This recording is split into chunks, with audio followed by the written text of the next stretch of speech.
Vous êtes installé chez vous, dans cet appartement, au rez-de-chaussée. C'est samedi après-midi, Camille et Nous sont à leur activité. Tout à l'heure, pour les emmener, comme il pleuvait fort, vous avez préféré prendre votre voiture. 5 minutes de trajet. En rentrant, vous avez franchi le pont qui enjambe la rivière et vous avez été impressionné par la hauteur du cours d'eau. Ça arrive parfois, mais l'eau avait une couleur sombre, noire, sans doute due à la quantité de boue et de terre qu'elle transporte dans ces circonstances. Quelques troncs d'arbres sont d'ailleurs transportés par ce courant violent. Vous êtes garé devant chez vous et pour rejoindre votre habitation, il vous a fallu courir pour éviter d'être trempé. Pendant cette courte course, vous n'avez pas réussi à éviter de nombreuses flaques d'eau. Vos pieds sont donc mouillés et vous avez froid. D'autant que malgré cette course rapide, vos vêtements aussi ont pris l'eau. Votre pantalon mouillé colle à votre peau lorsque vous franchissez le seuil de votre porte. Et maintenant,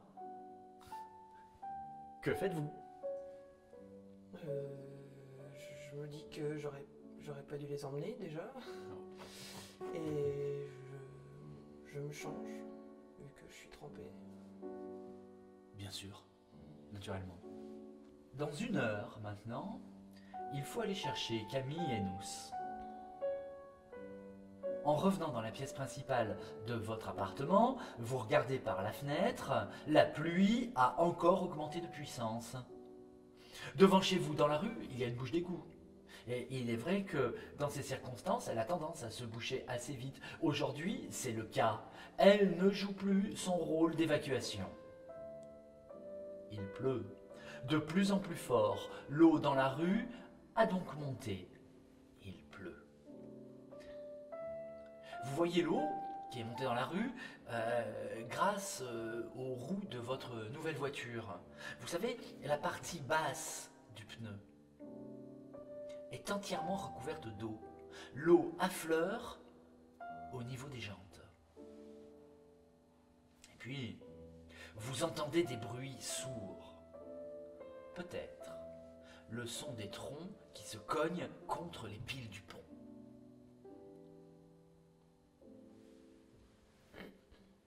Il y a ça d'eau dans la rue. Il faut aller chercher les enfants dans 1 heure. Vous êtes chez vous. Maintenant, qu'est-ce que vous faites?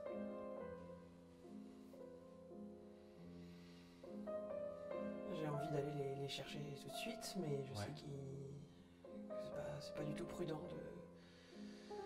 d'y aller maintenant. Donc je vais appeler la MJC pour prendre des nouvelles, pour savoir s'ils gèrent la situation. Ouais. Voilà. On va imaginer que vous avez pris une autre décision. On rembobine un tout petit peu. En fait, vous êtes toujours chez vous, vous n'êtes effectivement pas sorti, et par contre, vous avez décidé de vous informer. D'accord? Bah, comment? Sur l'ordinateur, sur téléphone, internet. D'accord. Voilà, je cherche peut-être sur le site de la mairie, sur le site de météo,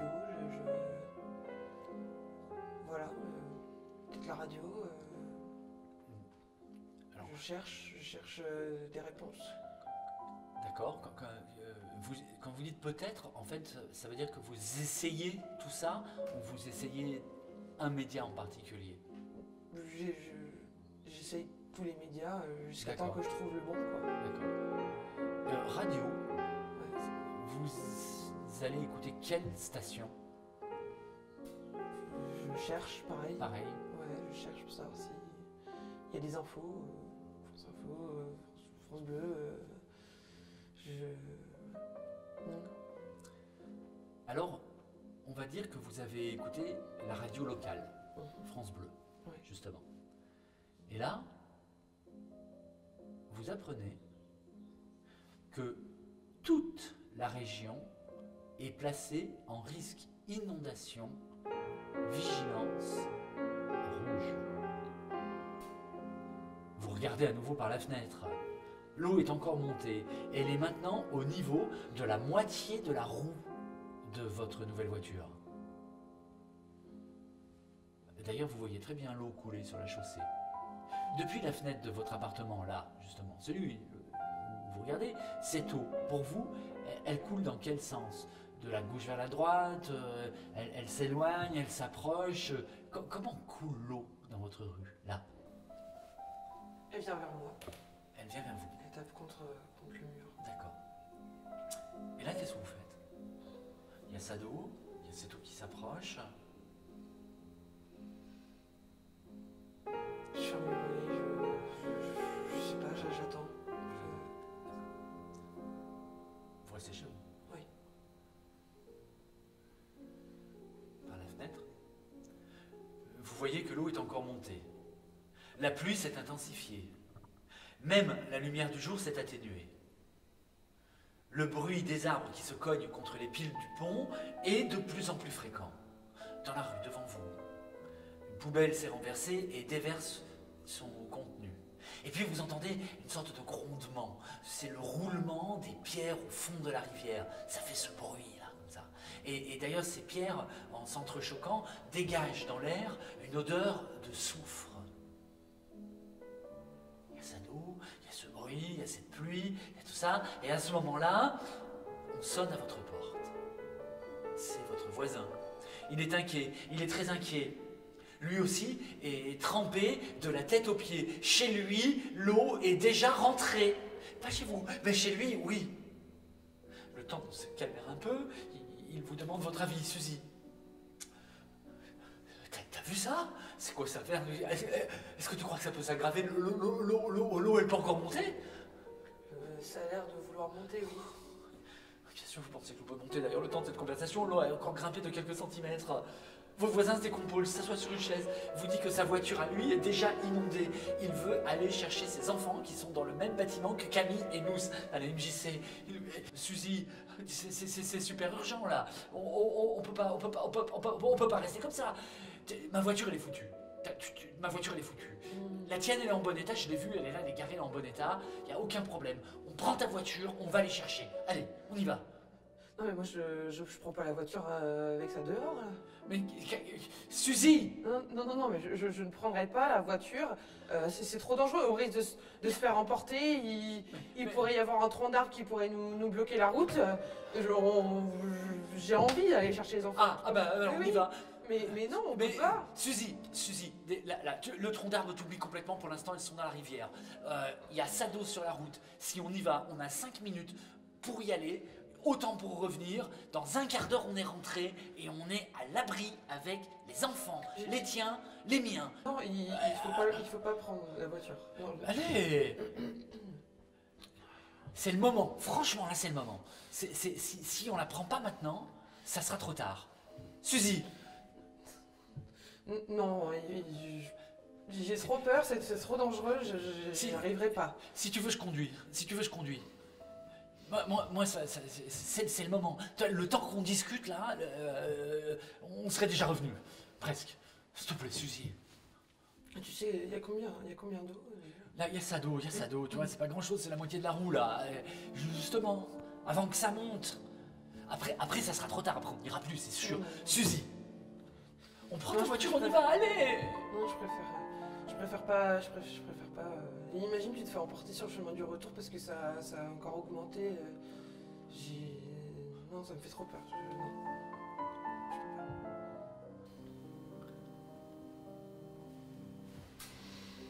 Vous avez refusé. T'as ton téléphone? J'ai mon téléphone, je veux bien qu'on appelle. On appelle.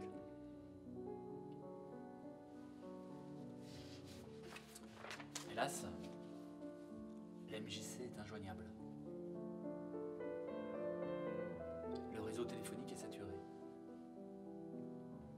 Sans doute à cause des inondations. Impossible donc d'avoir des nouvelles des enfants. Sont-ils en sécurité? Dehors, la pluie tombe toujours avec la même intensité. Le ruisseau qui s'est formé dans la rue est maintenant un torrent au courant violent. L'eau boueuse passe désormais sous votre porte et commence à mouiller le sol de votre maison. Qu'est-ce que vous faites? J'essaie de boucher les bas de porte avec ce que je trouve. Vous trouvez quoi? Les tapis, les serviettes, le plaid qui est sur le canapé. Vous colmatez. C'est tout? Ouais. Votre voisin, qui est toujours là et qui semble avoir repris un peu ses esprits, et voyant l'eau qui monte dans votre appartement, vous dit, tu sais Cécile, je crois que il serait temps qu'on monte à l'étage et qu'on coupe l'électricité.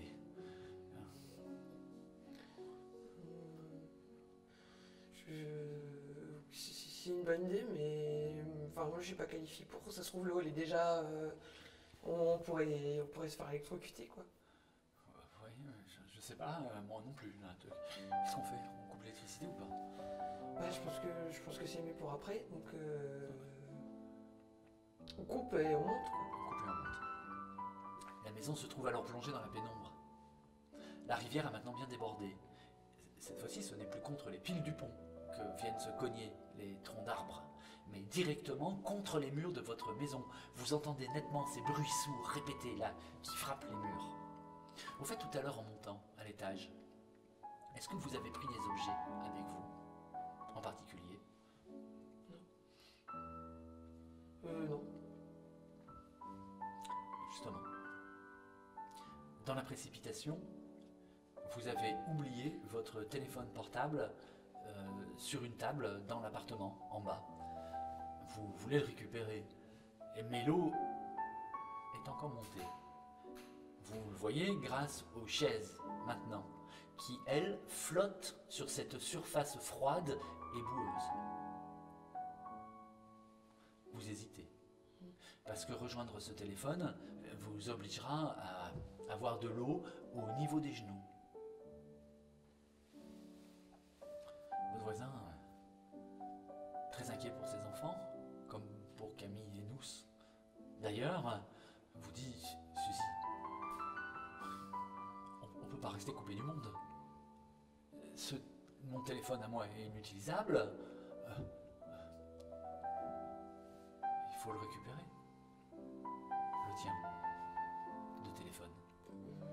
Non, moi j'ai pas envie de traverser l'eau pour aller chercher le téléphone. Enfin, de toute façon, c'est saturé depuis le début, c'est saturé. On peut pas avoir de nouvelles de nos enfants. Donc non, on va pas chercher le téléphone, on reste à l'étage, à l'abri. Suzy, il suffit de se mouiller les pieds, hein. C'est que dalle là. On va le chercher ce téléphone.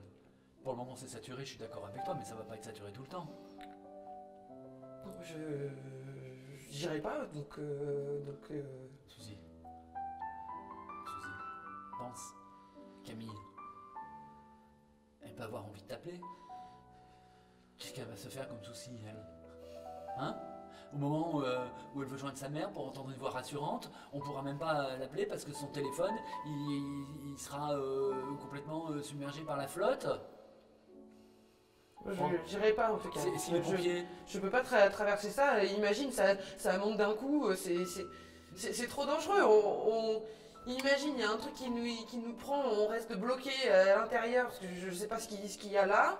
Donc non. S'il te plaît, reprends tes esprits. Tu vois très bien qu'il n'y a aucun danger.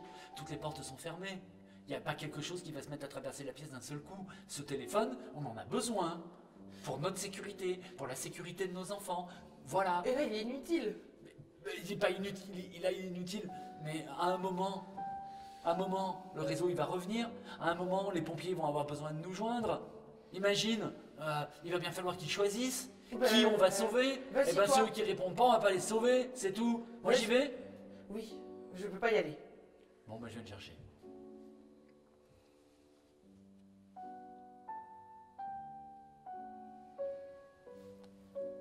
Plusieurs heures se sont maintenant écoulées. L'eau dans la rue s'est retirée. Et vous avez pu redescendre en toute sécurité dans votre appartement dévasté. L'épisode de crue est bien fini. Vous êtes fatigué et vous avez froid. Et surtout, vous avez soif.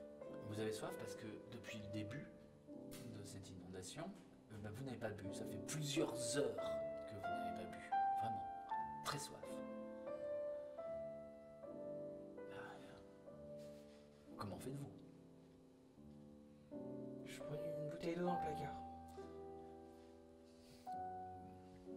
Pas de chance, il n'y en a pas, ce jour-là. J'ai pas envie de boire au robinet parce que on sait pas quelle merde il peut y avoir dedans. Quand vous ouvrez le robinet, l'eau qui y coule est claire. Même, je sais qu'il y a des trucs qui sont incolores. J'ai pas envie de prendre encore un risque inutile. Faut qu'on attend. On frappe à votre porte. Ce sont les pompiers. Ils veulent vérifier que tout va bien pour vous et vous informent que vous pouvez aller chercher les enfants à la MJC en toute sécurité et qu'ils sont tous là-bas, sains et saufs.